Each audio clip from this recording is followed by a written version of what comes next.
So here we are. I think it is, the date today, I think is June 7th. So this is Tuesday, the first day of our nice little RV adventure.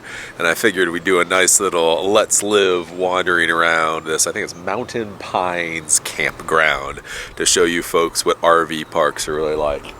Because it's really nice. It's really nice. It's weird. It's like one of those things when you look around and you look at it, it may not look really nice until you park your RV, you put your feet up, and you're like, you know, I would almost just trade my fish ponds for this. Even though it's not really a lot of anything. So anyways, we're here in the Laurel Highlands of Pennsylvania. The big town around here is called Ohiopyle. Falling Waters is near here. I guess it's about an hour southeast of Pittsburgh, so kind of give you an idea. That is where we are, and we're in this, like I said, this Mountain Pines Campground. That's absolutely huge. This is actually a very, very, very large RV park campground. But the nice part for us is, for whatever reason this week, it is pretty dead. They said they don't have a lot of people here. So although you will see a lot of trailers, there's a lot of permanent residents. Like, people actually like pull their trailers in and basically leave them here forever. They rent the spaces. So when you rent an RV space, you can either rent it for the day or the week or the month or the year. And so a lot of folks like rent it by the year. And when they rent it by the year, then they can put on all kinds of stuff. So although there are a lot of RVs and trailers here, there's actually not a lot of people. So with that, we're just gonna wander around and talk about what RV parks are like, because I'm kind of tired. I was gonna talk about like a much more complicated thing today, but then I was like, well, you know what? I'm just tired. So here's our nice little travel trailer. This is the spot that you get, right? Let me see. I'll zoom out. So we get our nice little picnic table here. We get our nice little fire circle there. Then basically you have a driveway, and you park the travel trailer there, and you park your car in front of it. And this is what it looks like. So basically, all the parking spaces back on each other. Now, if you're ever looking at these parking spaces, one of the design things to think about is that if you're going into something, that they basically the parking spaces shouldn't be perpendicular to the road. So this is the road, obviously, and then the parking space here is perpendicular to the road, which is an absolute pain in the ass to back a trailer in. Because again, I've got a full F-150 truck plus a 30-foot trailer. So trying to back that into a perpendicular driveway is just an absolute utter pain in the ass. So what you really want to see, like if you're looking at maps for RV parks, is what you want to see is that the parking spaces are at an angle to the road. So the idea is you drive, and then you do turn a little bit, but you don't have to turn a lot. When you have a perpendicular parking space like this, it's a real pain in the ass to get into. But once you have enough experience, it's no big deal. But there we go. We can see this person actually has like a full-fledged like deck and patio. Actually, a lot of people here have a deck and patio, but that's a normal thing. So we have a travel trailer, so that's what I showed you. So that right there is like a travel trailer, and then that is like a fifth wheel. We'll get a better view of a fifth wheel down here. There's a fifth wheel there. So that's something just to realize, like whenever you're talking about travel trailers and fifth wheels. Basically, the travel trailers, you attach the trailer to the hitch on your truck and tow it that way, like you would tow almost anything else. And then with fifth wheels, like this one up here is a fifth wheel. And so basically with a fifth wheel, what you have is you have this little mechanism that's actually in the bed of your truck, and then that locks into place there. The driving, the benefit of the fifth wheel over the trailer is it actually connects your truck or your trailer to the truck more securely, and so it's easier to turn, and you have a little bit more control over the trailer, is why you have a fifth wheel from a driving perspective. Honestly, I've been driving around a trailer. I've been driving around this travel trailer for months and months and months. I really don't see a big problem with that. So you'll hear a lot of people say you have to get a fifth wheel simply for the control factor. And again, I mean, I'm not going to say you don't get more control using a fifth wheel. I would just not argue it's as big a deal as most people make it out to be. The big thing with the fifth wheels is those are much larger, much heavier trailers. So that thing right there is a beast. So our travel trailer is 8,700 pounds. I think ours, we have a 30-foot, it's 8,700 pounds. And so something like that, maybe 12 or 15,000 pounds. And the difference is like, you can't really see it on our video, on the video, but when you have these fifth wheels, the thing is you can have a lot better quality things like kitchen appliances and kitchen cabinets and all that kind of stuff in there. Essentially, with a lot of these fifth wheels, at least if you spend the money, you get a quality of kitchen cabinet and such that is basically just a smaller version of what you get in a residential home. So like with these fifth wheelers, it's not a joke. Like some people actually renovate the kitchens. Whereas with a travel trailer like ours, since it's a lot more lightweight, you wouldn't do that because why? It's all, it's good enough. It's a countertop and it looks kind of sort of pretty, but it's not going to be that big a deal. So yeah, like something like that right there, that is probably a beast because you got those slide outs. So those are what we call slide outs and they give you a lot more room inside.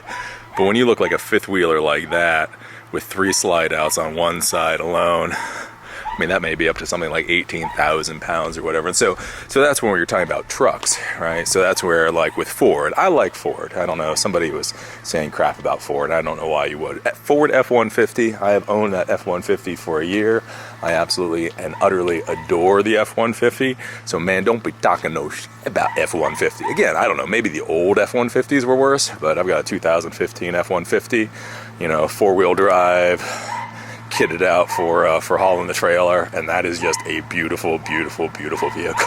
I'm the type of person that used to own like a Mini, and I'm used to owning economy cars, and I have to say, after owning an F-150, it'll be very, very hard to ever go back to one of those things. But anyways, so whenever that's a thing, is that whenever you see F-150 or F-250 or F-350, basically that's the size of the engine. And so an F-150, like what I have, will be able to tow up to, I think mine's like 11,500 pounds or something like that. So it's right around that 11,000 mark, like total. Like if you have the towing package and everything, it maxes out around 11,000. Whereas if you go to F-250, F-250 maxes out at like, I don't know, something like, 15,000. If you go up to the F-350, it maxes out at like 20,000.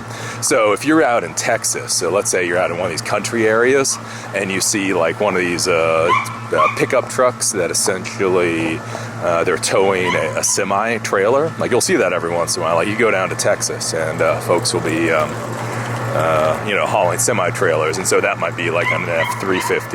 And then with the F-350s, a lot of times those are the ones that have the double wheels or the double tires in the back, simply because there is so much weight going down. I mean, that's just, again, I mean, if you have like a 18,000 pound trailer, I mean, I don't even know what the hell the weight is going into that bed. So that's why they have the double tires, because one, for weight distribution, and two, if something pops. Can you imagine going 70 miles an hour with a 20,000 pound trailer and your tire pops without any kind of redundancy? That would be what we call a very, very, very, very, very, very bad thing. At least I think. I don't know. You might find it enjoyable. I think it would be horrible. Anyways, we'll wander down here, see some other places. So that's with the truckloads and all that kind of stuff. Now, whenever you do have the trailers, like the trailer I have, there's the hitch weight, there's the actual trailer weight. So ours is like, what is ours? Like I say, 8,700 or something like that.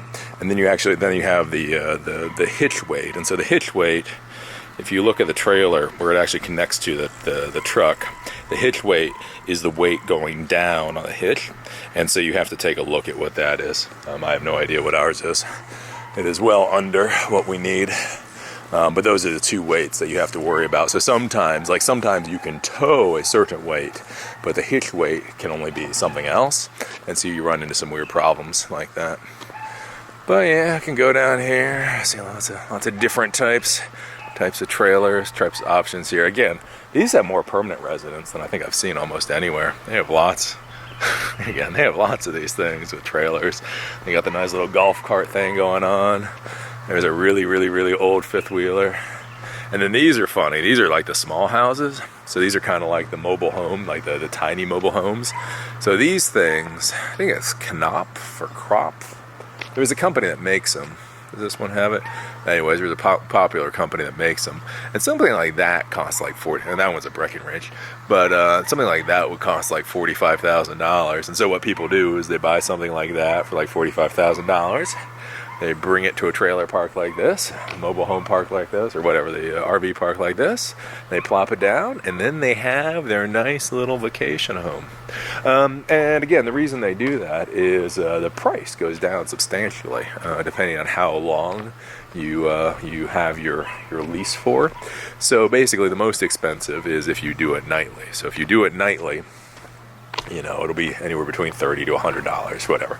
But that's the thing. So let's say you go to a place like this and it's $50 per night. So a week, 7 days would be $350. And so what you'll find out though is if you book out for a week, it'll drop down to like $250. And then if you book out for like a month, then it'll drop down to, so it's like $50 a day, and then like $250 a week, which is a big discount. And then if you do it like a month, you'll find out it's only like $500 per month. And then if you do it for a year, you'll find out it's only like $2,000 or $3,000 for an entire year. So realistically, especially if you buy like a used trailer or something like that, this can be a very, very like exceedingly affordable way to have your own little vacation home. You just haul it over here, and put on whatever you want, and you got your place. So something like this, again, you're in the Laurel Highlands, you got lots of parks around here, you got lots of trails, you've got all the amenities of this place, and for, like I say, a very low price. And again, too, like one of the big deals with travel trailers and all that kind of stuff is that the question is how roadworthy it is. Well, yes, I do YouTube. I do YouTube. Eli, the computer guy. And so, people, do you do YouTube? Of course I do YouTube. Do not microaggress me. Anyways, let's wander down this way. And so, that's a nice thing. Like the real pain with these travel trailers is the question of are they roadworthy, and the pain in the ass for actually driving them around. But the thing is, if you just pick up an old one and you literally drive it to your spot and then leave it there, then you don't have to worry about roadworthiness, right? And then it's just there. And again, it's a nice little cabin. I mean, again, not the greatest things in the world, but if you want a little not too expensive place out somewhere, it's a good deal. Again, you got a nice little community here. And one of the nice things, like I didn't show you those kids wandering around, but like people were asking me before, like, oh, what about like traveling and kids and all that? As far as traveling and kids, I don't know. As I've said many times, I will say something that you will hear almost no white man ever say. I don't know. I do not have kids, and therefore I can talk about things like prices and all that, but how you actually do it, I don't know, because I don't have kids, and therefore I don't want to talk too much about having kids or any of that thing like that. But the nice part is, like, not with traveling, but coming to these RV parks, is basically they're their own little self-contained environment. So it's great. Like, you come to a lot of these places, and this is one of the few places in the modern world where the kids can just run around. They just go out. They run around, they find other kids, they get into like normal, stupid amounts of trouble. It was good all the way. So yeah, these are all the different trailers, and wander around. And the nice thing too is they've got amenities. So we're gonna go up here and we're gonna look at the pool. So this place has like a pool, it has like a little gaming place, it has like a grocery store and concession area. It has one of these bouncy things. Plus in the back, with this place, it actually connects to the rail trail. So there's an 8-mile rail trail, the Indian Creek Rail Trail, I guess it is. And that is that way. So yeah, pretty nice. So this is where we're gonna be. We're gonna be here for a week. So 7 days. We got in today. We had a decent amount of driving today. It wasn't that bad. We had a little bit of rain. The only problem with the rain today was it wasn't that it was a lot of rain. It was just like these huge, at certain times, like huge amounts of rain would just get dumped at any one time. So that was a little pain in the butt to driving through the mountains. But there you go. See, we got a nice little, look at that pool. I don't even want to say a nice little pool. That's a really, really, really big pool. So again, you got kids and anything, they can come out, go swim in the pool, you can get a tan. I got a little snack bar over there. They actually got an inside pool over there apparently. Yeah, and these are all the kinds of amenities that you get. So again, and that's the thing you have to think about too, is you buy your little travel trailer and then you come here. And so it's not like you pay $50 a night just for a parking space. Because that's what a lot of people think. It's like, oh, I pay $50 a night for a parking space. That's a ripoff. And it's really not. It's that you get all of these type of amenities on top. And again, like I say, you get water, you get electricity, you get sewage. That's all part of your thing. And the other thing too, like the nice part with bringing your own house along. Oh, look at that. Those are nicer houses. I'll wander down here. We'll look at these houses. These are the cute houses. But the nice part too with bringing your travel trailer along is that, you know, you get to have your own dishes. You get to have your own food. So like my wife, you know, she's hyper vegan, you know, oil-free, blah, blah, blah, vegan. So we can just make all of our own food. You don't have to worry about it. So that's really nice. Like that's the thing, is like when we go to hotels, that's the problem with hotels, is you pay a lot of money, but then like if you need to actually eat food or anything, you have to go and you have to you know, go to restaurants and all that kind of stuff, and that can be a real pain in the butt. That's actually really pretty. I do have to say, like all joking aside, I don't think I've ever been to an RV park that has this many people like that are like literally this kind of like permanent residents. Like I've seen a lot of permanent residents. I've seen a lot of porches and patios and little garages or things like that. But I've never seen places where it really looks like people are doing them up as if they live here. And again, you know, this is the thing that I want you folks to think about. And like I say, the reason I like doing failed normal is because the problem is in the technology. Like when I talk about technology, I basically have to stay, you know, TCP/IP, the OSI model, frickin' programming frameworks and APIs. And I really don't think that's where innovation needs to come from. But that's not where the thought of innovation needs to come from. I think the thought for innovation needs to be coming to places like this and seeing what people actually have. So I mean, look at this thing right here, right? So this is probably 400 square foot. I think these are 400 to 500 square foot little houses. You've got a little patio in an absolutely beautiful place. You can buy that thing off the lot for like $45,000. And so again, this is the question I want you folks thinking about. Like you look at my big old house that has a stupid utility bill, that anytime anything needs to be done, I have to hire a freaking construction company because it's so damn complicated. It's got a huge tax bill, all of those things. And what I want you folks thinking about is that a good way to live? Or is having something like a tiny little house like this in a beautiful area of the world a better place to live, right? You buy that thing for $45,000 and that thing's just gonna be like good for like the next 30 years. Because really, I mean, there's not a lot to do to it. I mean, it's got siding on it, it's got windows. It's just, you buy it and you use it until it dies at some point, but it keeps trucking along.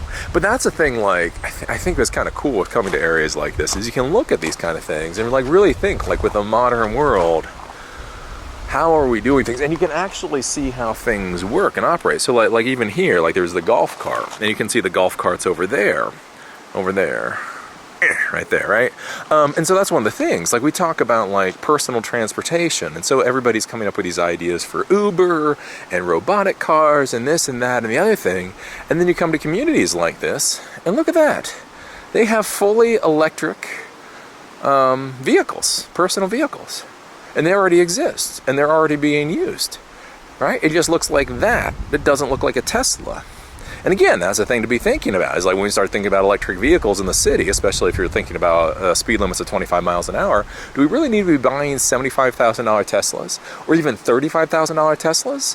What about $10,000 golf carts? And it's like, oh, haha, that's funny. But no, think about it. Like if you had a car rental operation in a city like Baltimore or Miami or something like that, and instead of renting normal cars, you rented electric golf carts. Think about how that changes the entire dynamic. I mean, like a golf cart like that is half the size of even a small car.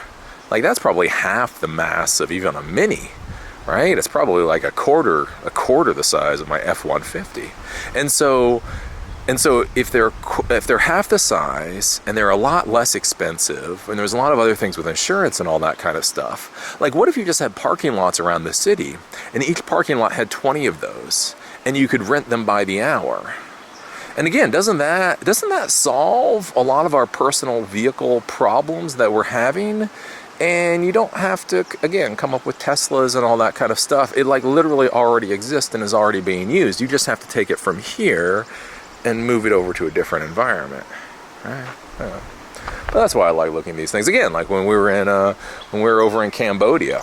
I mean, the idea is they had those little freaking like 50 cc's or 150 cc's motor scooters that were dragging around those tuk-tuks, that you had this 150 cc motor scooter, and that is what they were using to tow like full-fledged trailers and everything else. You know, they'd have the little person trailer with like anywhere between 2 to 6 people shoved into it, all being hauled by a 150 cc motor scooter.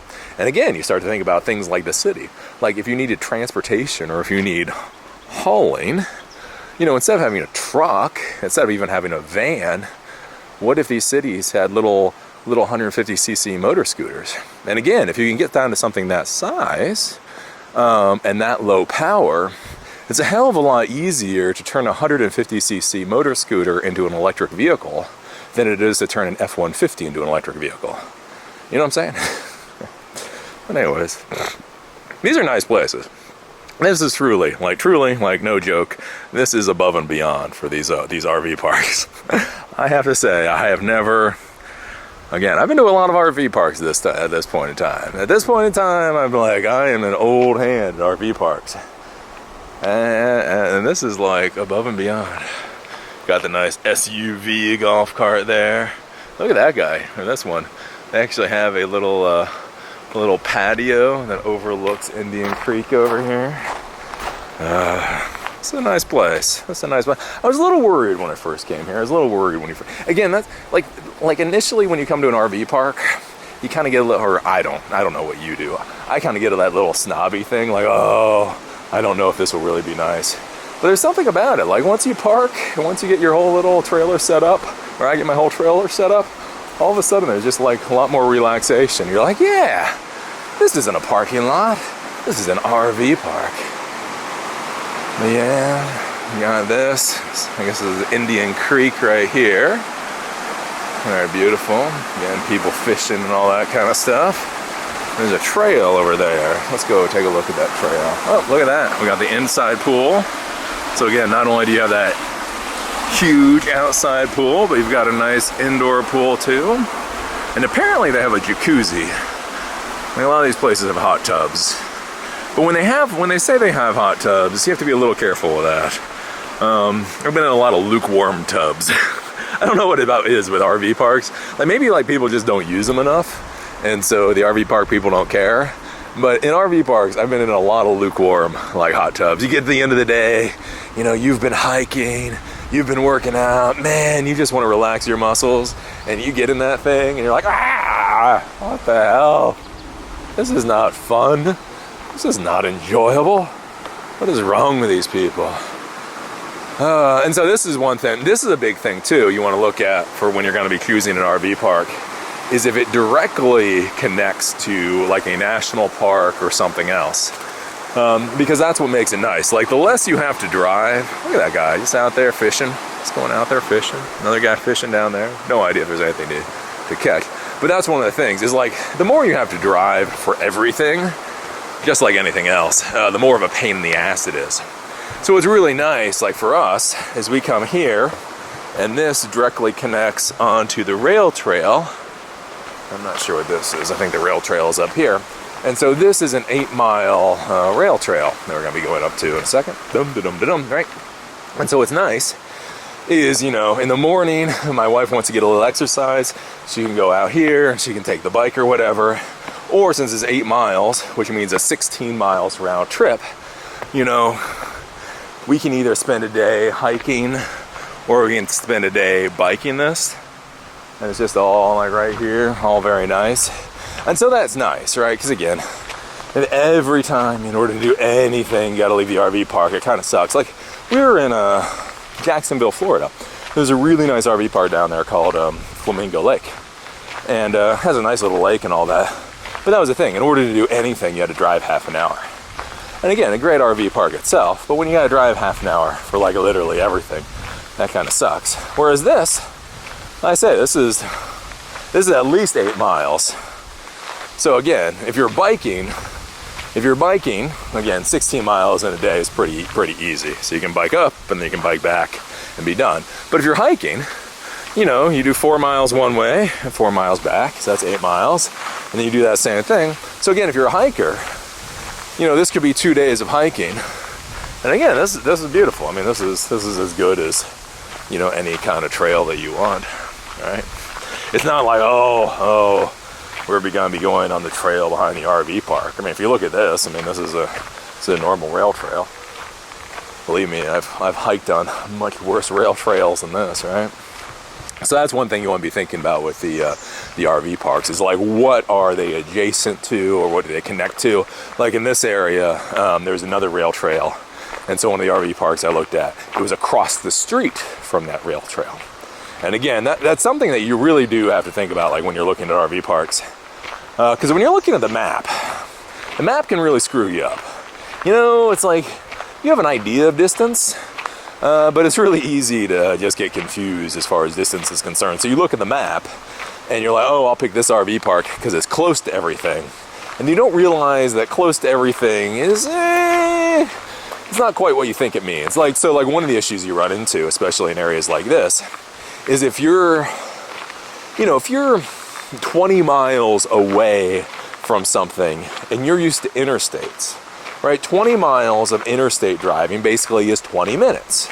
So you're like, oh, okay, well, that's not too bad. Who the hell cares? So if you look at a map and you look at the RV park and you go, okay, all this stuff is within 20 miles or even within 30 miles, that's gonna be easy.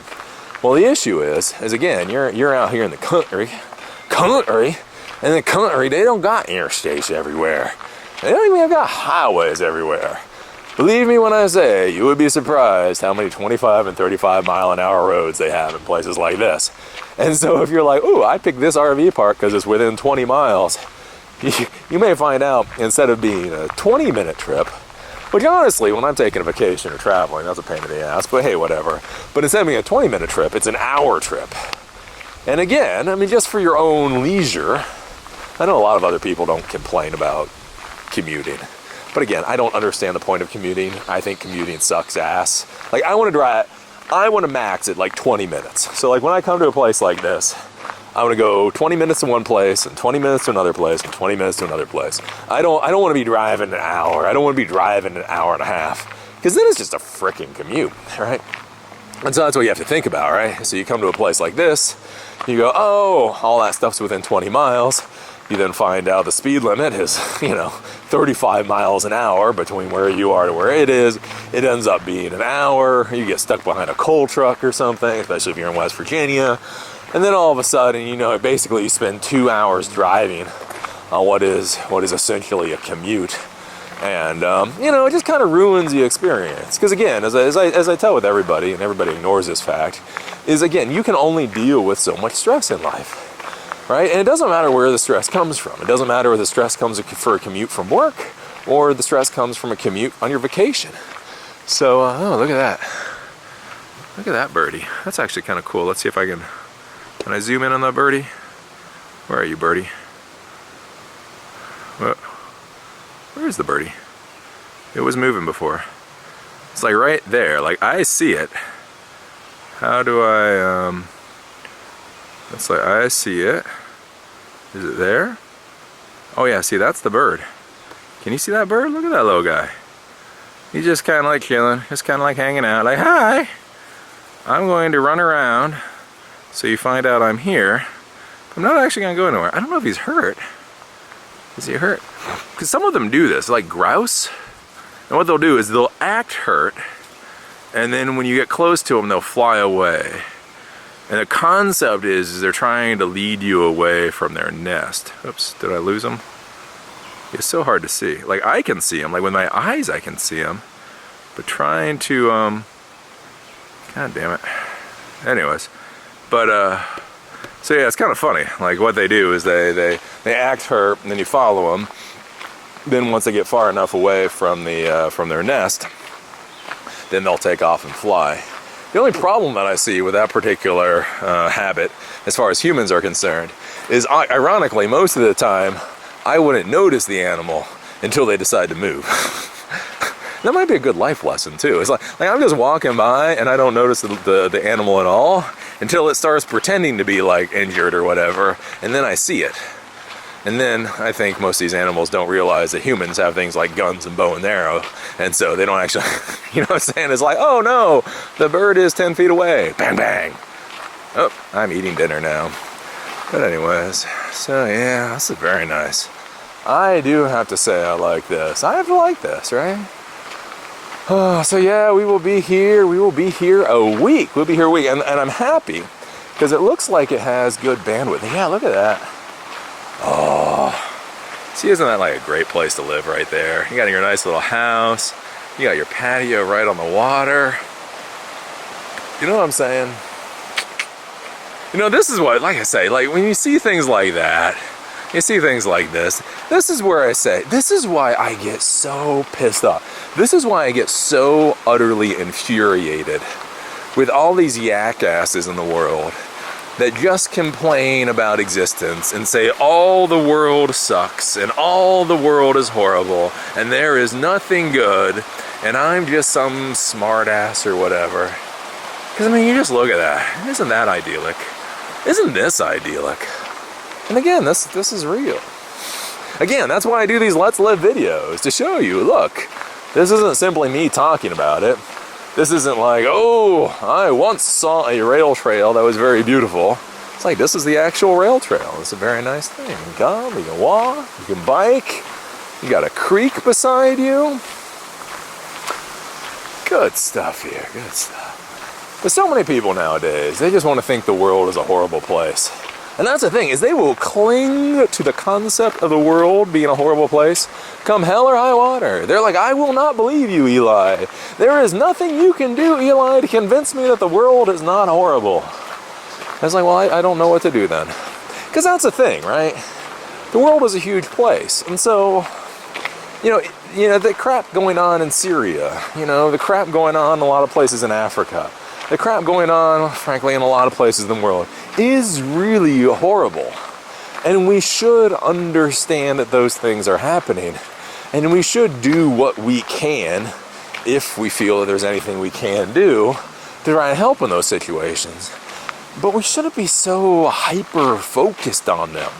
And that's what I feel like so many people get so hyper-focused on the bad things in the world, and then they don't see like all of this beauty, all of these wonderful things. You know what I'm saying? Like you go to Cambodia, there's some nasty and horrible and just god-awful stuff in Cambodia. There's also some just really wonderful and beautiful stuff in Cambodia. It's like it's all, so much of it is what you focus on. And the sad thing too, is like I say, if there's somebody from a third world watching this, and you're like, Eli, you don't know how hard I have it. You're right, I don't know how hard you have it. And so maybe your life sucks. But what I see is so many people in the first world, and they've got jobs, and they've got cars, and they've got education, and they've got at least some money in the bank. And yet they're still complaining about how horrible the world is. And you're like, you know, at what point do you, and that's one of the questions I have, at what point do you stop complaining? Right, again, like I say, if you're somebody in Cambodia and you make like $1 a day laying bricks and you complain, you know, I could be all like Buddhist and say, oh, you know, be the Zen or whatever. But, you know, it's, again, you can get stupid with things. So, I understand why somebody like that would complain. But again, like if you're making $40,000 or $50,000 a year and you're living in a place where that's a reasonable amount of money, and again, you've got education and all that kind of stuff, like when do you stop complaining? Because that's what I see with so many people now. Like I know executives, and that's the thing, like when they were working in the mailroom and they were complaining, I understand that. And then when they went up and started doing like the functional job task of the company, they were complaining. I understand that. And when they were lower level management and complained, I understand that. When they were middle management and they complained, it's like, okay, well, this is getting a little tiresome, but I guess I understand. But then they'll go up to like C-level executives. And then they're still working 60 and 70 hours a week. And they're still driving themselves insane. And they're still going nuts. And they still have horrible relationships with everybody in their family. And you're just like, you know, at what point do you think it's okay to be happy? At what point can you go out and walk on a trail and just enjoy it? Because this is wonderful. And that's the thing, right? That's the thing. It's like, well, Eli, we're not all like you. Well, here's the thing. I am right now, I am wearing a $10 t-shirt. This is just a $10 undershirt t-shirt. I'm wearing shorts. These are North Face shorts. I will give it to you that they are North Face shorts. But really, in this environment, it doesn't really matter if they're North Face shorts or not. And I've got shoes. The only thing expensive on me right now is the video camera that I'm talking into. But I need that in order to talk into a video camera. Otherwise, you can buy this outfit for $100. Well, the shoes are nice. Shoes cost a little bit of money. These are Solomon's. I love these things because they have this instead of having laces. So admittedly, these actually probably cost like $100. But again, if you just have shoes, you can buy a nice $50 pair of shoes. So you can have this whole outfit. You can have an outfit like Eli for $50. And then you can walk on this trail. And here's the thing. You can walk on this trail and you can enjoy it, whether the only amount of money you have in your pocket is the $50 it took you to buy your outfit, and, you know, however much it took you to get here, or whether you're a billionaire. You know, again, a billionaire on this trail will have the same experience as a relatively poor person. And it's just a nice experience. You can just come out here and you can just enjoy it. It's nice. Again, I'm at this particular campground. Again, this might not be the best example. But again, there's other campgrounds out there. Again, like I say, you can go out there and whatever. You get what I'm saying. Damn it. I know some people are out there going to be like autistic right now. Like, Eli, I see the fault with your argument. I'm like, damn it, yeah. Okay. Again, when you're trying to talk into a camera for an hour at a time, maybe all arguments don't come out quite perfectly. But you get the damn point. You get the point. Unless you're trying to be like absurd. Unless you're trying to be absurd and try to make the point that I'm absurd, you get the point. You know what I'm saying? Like you come out here and you walk on this trail, and this trail doesn't cost a dime. Again, that trailer park does, but you can get on this trail other ways. You can just come out here and you can just enjoy yourself. And that's a question I have for people. Like, when do you start doing it? Because again, for me, like with travel and adventure and all that kind of stuff, I mean, I've done this, like I say, up and down the socioeconomic spectrum. Again, you see how I'm traveling around now, and you're like, oh, well, look how Eli travels now. I mean, of course he travels like that. But again, mutterfudders, again, how many of you sons of bitches would even dream of going cross-country on a Greyhound?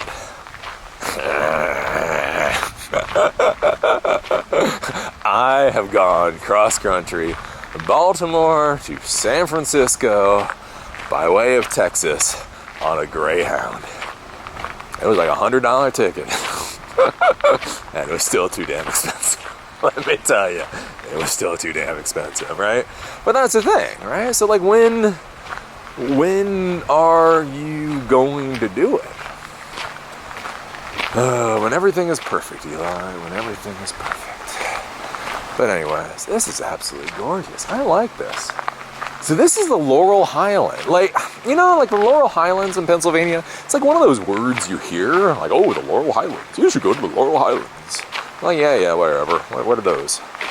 It sounds like people should be running around with like kilts, with like double-handed bastard swords or something. Like, I feel like I should see this whole like team of like Scottish people like running down the trail. Ah, freedom!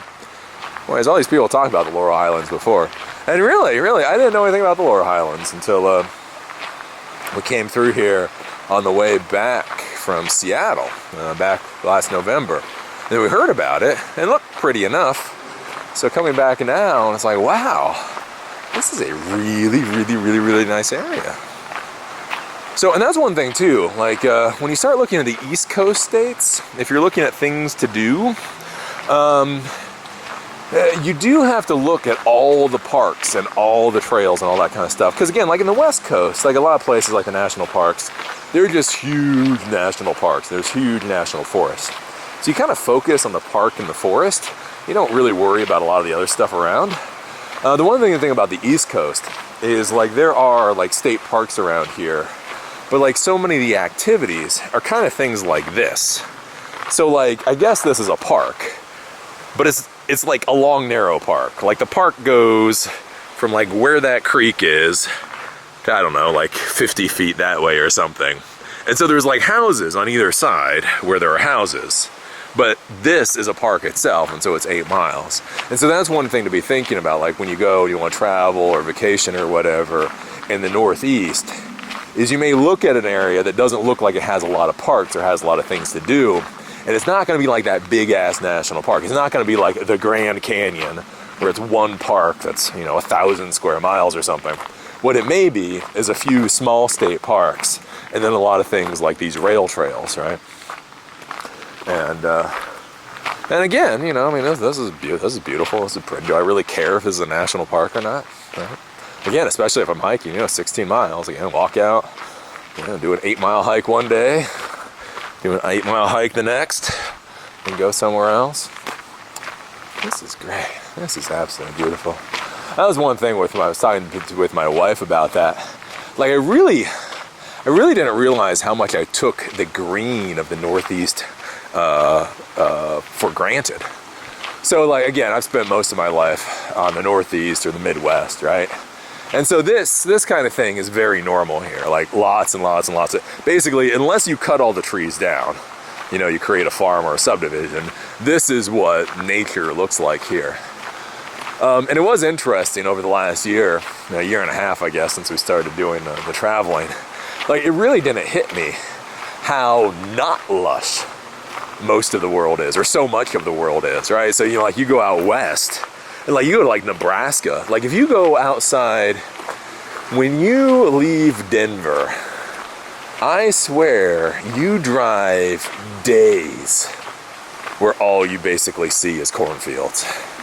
Like, it is just cornfield upon, like, again, I have family in Ohio and Indiana, and so I used to laugh at them about living in cornfield land. And man, their cornfields are nothing compared to like outside of Denver, and then you hit Nebraska, and you hit all those in Iowa and all that kind of stuff. Those cornfields make like Indiana cornfields look like fucking an herb garden or something, right? But that's the thing, you go and you don't see stuff like this. And then, like I say, you get into like the Rockies and all that kind of stuff, and even where you do see forest, is definitely not lush like this. It's definitely not lush like this. And so that's one of the things I realized. And again, there's a lot of stuff in life that you take for granted, and you don't even think that you take for granted. Again, like I say, lush forests is just something that's completely normal, right? This is what people have everywhere. And then you go and you find out, oh, no, in fact, no, they do not have this everywhere. Ah, good stuff here, good stuff. So we'll walk back now, curl up, watch some TV tonight. Watch some Netflix, I guess, actually. I'm kind of happy here. Like a lot of times these RV parks, and it's kind of an interesting thing with capitalism, right? So a lot of times these RV parks, they have internet that's included, but a lot of times that included internet is like really, really, really crappy. So what's kind of nice with this RV park is it costs like an extra $15 per week for internet access. It's like $5 per day, $10 for 3 days, $15 for 7 days. But I did a speed test on it, and it was 5 meg down, 5 meg up on my computer. So again, that's one of those things to be thinking about with like capitalism, where at first you bitch and whine and moan and complain because like darn it, normally this is free. Most RV parks, the internet access is free. This is absolutely stupid that I have to pay money here. But then you actually use the internet and you're like, oh, you know what? For $15, I will pay for 5 meg up, 5 meg down. Because again, that's what you have to look at in life, is you can either get something for free, which is essentially unusable, right?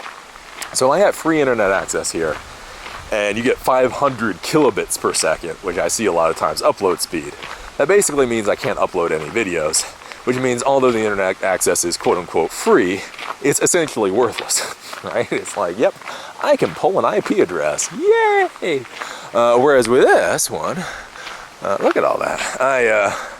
You pay the $15 for the week, and then you actually get a 5 meg per second upload speed and a 5 meg per second download speed.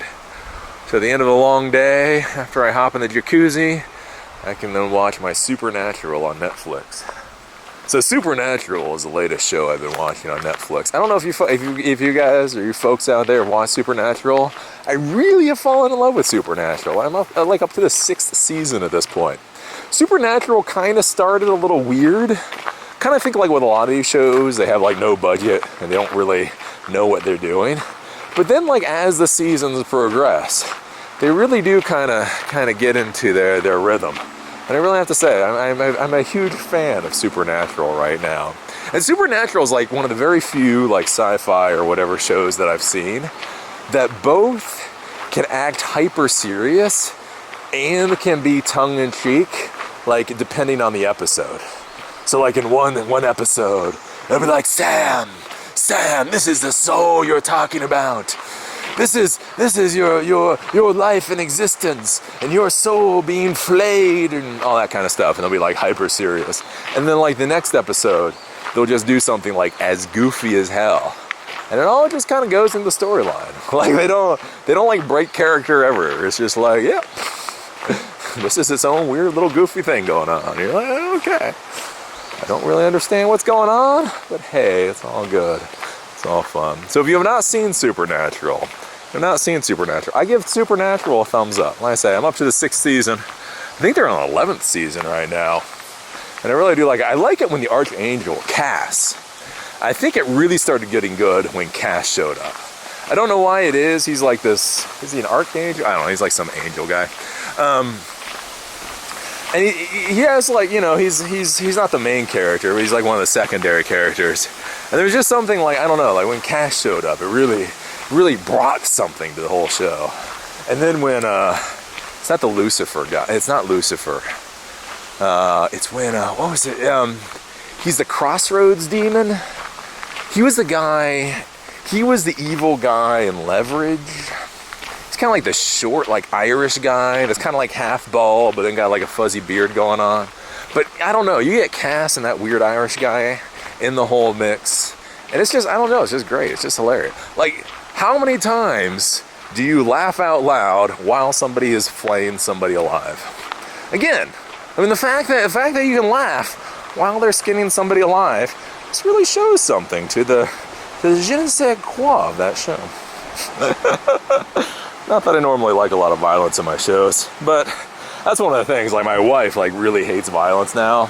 I mean, she's always hated violence in the shows, and I really do have to admit, like American shows, they just put so much violence into them anymore for like almost no reason. Again, I mean, they just, there's just bodies and death and all kinds of grotesque stuff. So she really hates it, but I don't know, what was I going to say with that? So she really hates it, so she doesn't watch these shows anymore. But yeah, I normally don't like it either. But yeah, I don't know. Like I was saying, Supernatural, you see somebody get skinned alive, and you're just like, hey, that was a really good plot point right there. I know some people right now are just like, what the hell is Eli talking about? And that really is. That really is the question. That's the entire point of this little vlog. The entire point is there's no real point. Like one of the next vlogs I'm gonna do a vlog relatively soon. It's gonna be all about telling mom and dad that I've decided to become a professional eccentric. Because it really is. That is what I've really decided to do in life. Like people are like, Eli, are you a computer guy? Are you a vlogger? And I've really kind of basically decided I'm just gonna be eccentric. I'm about 40 now. I'm a little young to be an eccentric, but I feel like I can get like into like an eccentric like apprenticeship right now, start it while I'm young. Because I think that's the thing. I just like being kind of odd. I like being kind of odd. I'm good at being kind of odd. Somehow, don't ask me why, I get paid for being kind of odd. So again, I think the spaghetti monster is telling me something. So if all those things fit into place, that's what you should do in life. At one point, I became a network engineer. Now, I shall become an eccentric. But look at that. You got basketball courts here. You got tennis courts over there. This is just a massive pool. I mean, look at that pool. How many pools anywhere do you see that are that big? That is absolutely and utterly huge. Yeah, some more of these things. It is interesting here looking at all the old trailers they have. That is one thing to keep in mind if you decide to go out and buy a used trailer or used RV, is a lot of the nicer RV parks don't allow, or you have to get special permission in order to have a trailer or RV that is over 10 years old. And basically the idea is they don't want people coming in with all kinds of weird-ass jalopies. Like, you can see some weird-ass jalopies every once in a while. Like, sometimes people have just some nasty, horrible trailers. And so again, since it's supposed to be a vacation thing, since you're supposed to be feeling cool about yourself, they don't necessarily want like old nasty trailers in their parks. And so some of them do have rules that say, you know, no trailers over 10 years old. So you have to be very, very careful about that. Hello. So, yeah. What's that? Can I be in your vlog? No, it can't be in my vlog. You're a kid. I would have to get permission from your parents. I don't want to go through all that. We looked up your channel. Yeah. To all different campgrounds. What's that? We looked up your channel. Yeah. And you go to like all different campgrounds and walk around. Yes, I go to a lot of different places. Yep. Well. Tomorrow we're going to look up this one. Ah, okay. Well, we'll see if it's uploaded by tomorrow. We'll see how the bandwidth is. Okay. I don't know. Do you do it in your camper? What's that? So do you do it in your camper? Yeah. We have a travel trailer. Yep. That's nice. Yeah. If you see it, we'll give it a like. Sounds good. Sounds good. Ain't they called like spikes? Like spikes? Yeah, I think that's what they're called. Okay. Sounds good. So sorry I can't have you guys in the video. All kinds of permissions and rules and all that kind of stuff. So. Okay. I was wondering, do you get an iPhone 6? What's that? No, I don't have an iPhone 6. Like, other kids said you get iPhone 6s from the YouTube show. I wish. No, they don't give you iPhone 6s. They said you get paid. You do get paid. I do get paid. Don't get iPhone 6s though. What's that? So got to. How much do you get paid? A salary. A good salary. Really?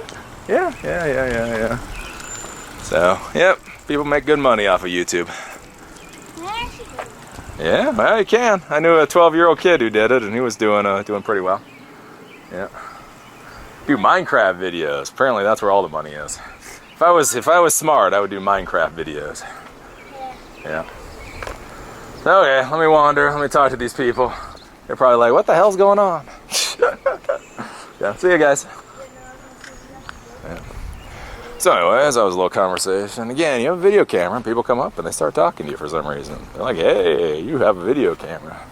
I'm like, yeah, you're kids. That's the whole thing. Again, this is like where the whole question about like fair use and all that kind of stuff is concerned. And this is what I'm telling you folks. Like there are just like certain rules and certain things you should think about.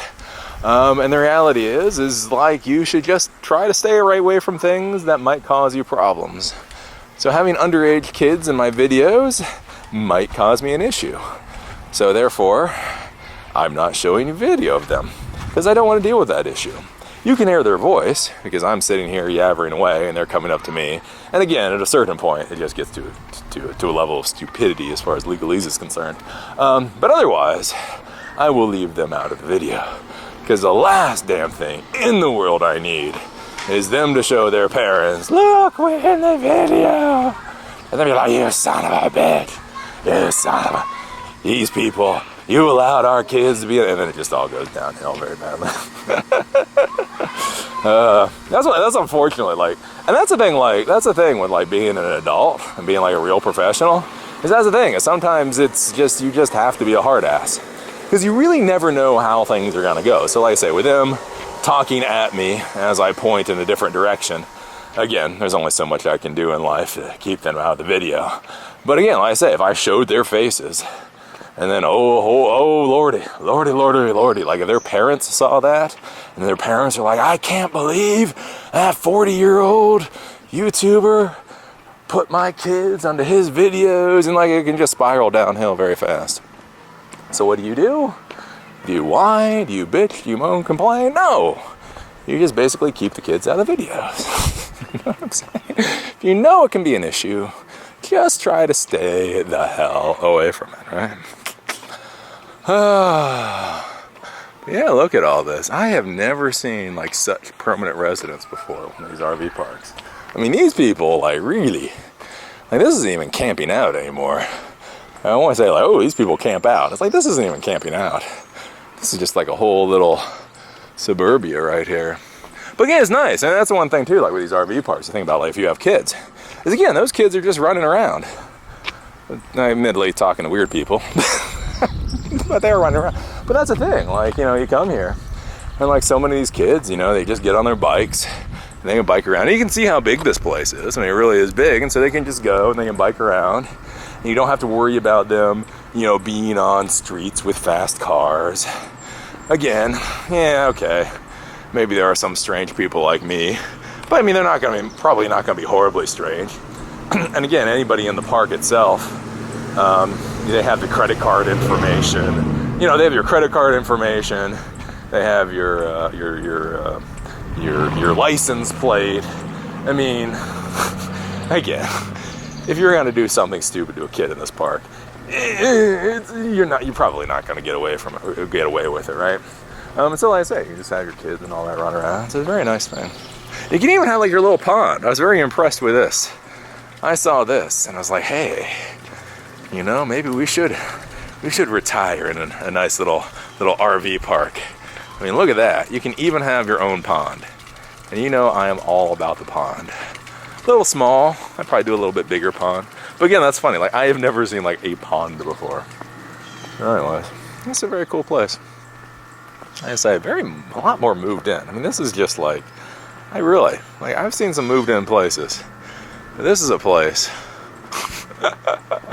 This is a place people are moved in. But again, you know, nice little thing to be thinking about. Like I say, if you want your little vacation home. And again, that's the thing. People think about like vacation homes and all that kind of stuff. And like, oh, Eli, I can't do it.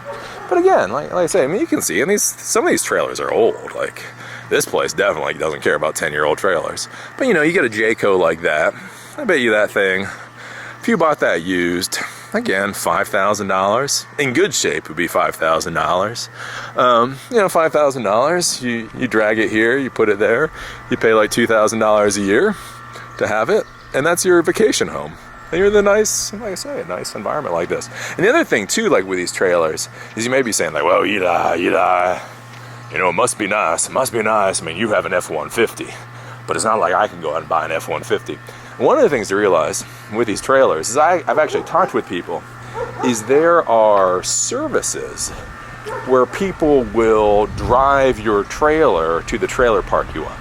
So essentially, you figure, you know, somebody that has an F-150, and so what they do is they'll charge you like $500 to take it from where you buy it to wherever your trailer park is. Again, gas is very expensive on an F-150. So like one tank of gas, a 24-gallon tank of gas. So I get 9.1 miles to the gallon today. So again, the cost will depend on how much gas they're going to be burning hauling your trailer. But anyways, you know, $500, maybe $1,000, and they'll take it to the RV park it exactly how you want, and then they'll just leave it there for you. So when we were in Montrose, Colorado, there was actually a woman there who owned an Airstream. She was kind of funny because she owned a really nice Airstream, but it was old. It was like a 1970s Airstream. But anyway, she owned an Airstream, and so she was from like Arizona, and she did this like 6 months in the year in Colorado, 6 months a year in Arizona. So like literally what she did is she didn't own a truck. She paid some company to haul the Airstream from wherever she parked it in Arizona to Colorado. And then after the 6 months was up, she had them do it back again. So she didn't have to worry about driving. She didn't have to worry about buying a freaking truck, any of that kind of stuff. So again, there are all these little options out there. I mean, that's one of the big things I want you folks to be thinking about is, you know, you see things, and there's this whole thing. Like, you see things, and people explain to you what they do, and then the first thing, the thing that comes to everybody's mind is, oh, but I can't do it because, right? So if I talk to you about taking a travel trailer around the country, or traveling around the country, and I say I do it with a travel trailer, and I do it with a truck, and I do this, and I do that, and do the other thing, the biggest problem that I see is there are 10 variables that fall into a certain place that allow me to do exactly what I'm doing now. So I make my money predominantly off of YouTube, which literally means I can be on the beach with my feet up and I still make money. So there's that. My wife is very flexible about how she wants to live her life. So I have that. You know, again, I have enough money for an F-150, I have enough money for an RV, a travel trailer, I have enough money to actually be able to go to these places. I'm the type of person that doesn't mind driving a truck. And again, you throw in, you know, again, 10 of these variables. And that allows me to do exactly what I'm doing now. So that allows me to do what I'm doing now. And so what happens, and this happens time and time and time again, is somebody will pick out like some variable, some part of that, and say, but Eli, I can't do that thing. And then they act like, and so that means they can't do anything. You're like, no, it means you can't do that thing. So again, like I say, if you want to travel around the country and do a lot of what we're doing, again, tent camping, I have to say, like all snark aside, I've done a lot of tent camping in my life. And tent camping in 2016 is not what tent camping in 1986 was. I went to REI, and oh my golly, the tents themselves, like the big tents that you can stand in, are amazing compared to what we have. You know, the cots are basically beds. And then you can have, again, for like entertainment and all that kind of stuff, you have your MacBook Pro or whatever. So again, I got like a 10, 11 hour battery life. So you can actually watch movies the whole night. Again, when I did tent camping when I was a kid, it was a dome tent that was barely big enough for my father and I to be in. And like literally you had to put the backpacks and everything outside under like the little awning, and it was damp and there was moisture and there was bugs and the food was crap and everything else. So a lot of people go like, well, tent camping is crap. But again, like I say, modern tent camping, you can get a nice stove. You can get a nice, Coleman stove. You can have a nice bed in there. You can have a big tent. You can have your computer. And again, if you've got a car, you can recharge your computer when you drive around. Even with a computer, like with internet access and all that kind of stuff, either you can download iTunes before you leave, or you can use your wireless connection in order to access it. So you can do all that kind of stuff. So you're like, well, Eli, well, look at what you have. I can't do that. And it's like, well, okay, you can't do that. But again, what can you do? Again, if you have a 10-year-old Toyota Tercel, you can do something very similar to what I'm doing, just not the exact same thing, right? But again, that's a problem that I see with so many people, is they focus on the exact. Well, Eli, I can't do what you're doing. And it's like, obviously, give it a year and I won't be able to do what I'm doing right now, right? There are variables that come together to allow me to do the exact same thing that I'm doing now. But what you look at is like, oh, how do you think about all these things so that you figure out how you can do it yourself? And again, like I say, in the modern world, things are nice. Again, like I said, I was backpacking in the days when there were no internal frame packs. Like everything was like external frame packs. You know what I'm saying? Like I remember when Polypros were brand new, right? I remember cotton long underwear. You know what I'm saying? Like the long underwear where it's like, oh, that's pretty nice if it's just cold. But if it starts getting cold and rainy, it's actually almost worse having it on than not, right? Again, like I said, when I backpacked as a kid, I didn't have Solomon shoes. I didn't have any of this stuff. I had the crappiest ass tennis shoe, like what was it, Payless? When I was a kid hiking around, I hiked in Payless shoes. And again, I'm not going to recommend it. If you can buy Solomons at REI, buy Solomons at REI. But, I did it. But that's the thing. Like, everybody focuses on, oh, I can't have exactly what you have. Well, you know, of course you can't. But, you know, I can't have what other people have. I mean, there's a lot of people out there that, you think this is cool. I didn't see anything like, right? You do what you can. And here's the thing, if you always do what you can and you continuously get better, that's when that's when things get cool. That's when things get like really awesome. But anyways, with that is the final thing with our little review or whatever of, oh, what the hell is this? Mountain Pine Campground. So a very nice little place. And these are the Uber trailers right here. These are the Palominos. And so basically, these are essentially the quasi motorhomes. Because I mean, they're not mobile homes, right? Because these things are huge. I mean, like, look at this thing. This must be, I think these things are 40 feet. Plus they have the slide outs. I mean, look at that. Like, look at that thing. Like, right? I mean, that's a travel trailer, and it literally has sliding glass doors on it. Those things are cool. But anyways, that is our little wandering around for today. And again, I don't know if it looks like it. I know, like, when I first come into a place like this, I'm like, oh, what have I done? And then I swear to you, like, within half an hour, it's like, I am home. This is paradise. I swear to you, if I could, like, box up my house and just, like, kind of put it on a shelf for 5 years, like I say, I mean, it may sound funny. I would live at it. Like I say, I am like, it's all good. It is all good. But anyways, I suppose at this point, I am now babbling. As I go from babbling to blathering to blabbering. I used to have a phrase. I said, I'm going from blathering to blabbering, one way or the other. But I'm going to the wrong way of whatever it is. So with that, we will call it a day. We will try to upload this video, see how it does. And hopefully, at least while we're here, I'll be able to continue to upload these videos until we get to the next place. Like I say, 5 megabits per second up. I can work with 5 megabits per second up. I can work with that. But we'll see how good it is. Because sometimes you do the speed test and you're like, 5 megabits per second up. And then what you don't realize is, like, you know, you get 5 megabits per second up for like an hour. And then the other 23 hours, you get 500 kilobits per second. So I don't know. But I'm hopeful. I am hopeful. So we'll keep your fingers crossed. We'll see if this video uploads anytime soon. And with that, we'll call it a day.